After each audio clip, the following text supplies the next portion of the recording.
during Lent, we always try to grow as people of prayer. We try to make our prayer substantial and meaningful communication with God in which we speak our needs to God, and we hopefully listen to how God speaks to each one of us.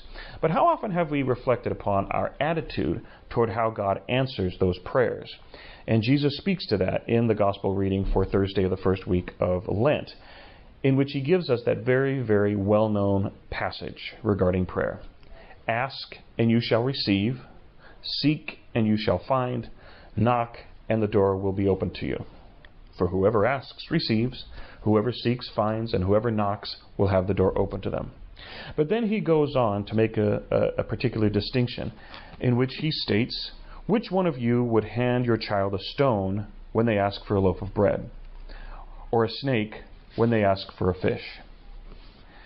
In other words, when we ask for good things, we're going to get good things back from God. But it made me think on a point in this particular gospel in which we could ask ourselves a question based on what Jesus says in that reading.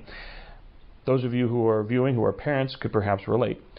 Which one of you would give your child a stone if they asked for a stone?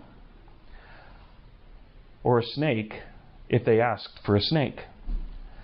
If your child asks for something that isn't good for them, would you give it to them simply because they asked?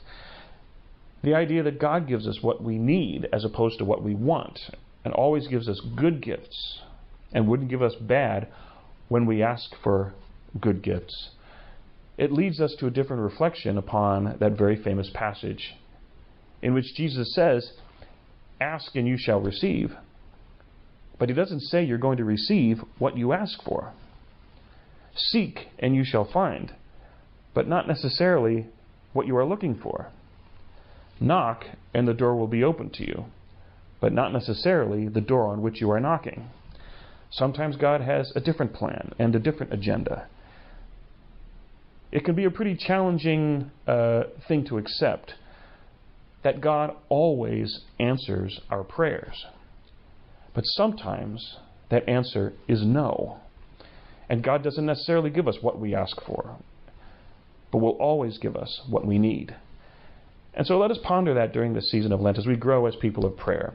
Not just in terms of how we speak to God and how we listen, but how we approach an understanding of the way God answers those prayers. Because we always hope that God will answer not as we would have it, but according to His will. And that as we ask, seek, and knock, that we will receive, find, and have a door open to us that is truly beneficial, even if it isn't necessarily what we are asking for.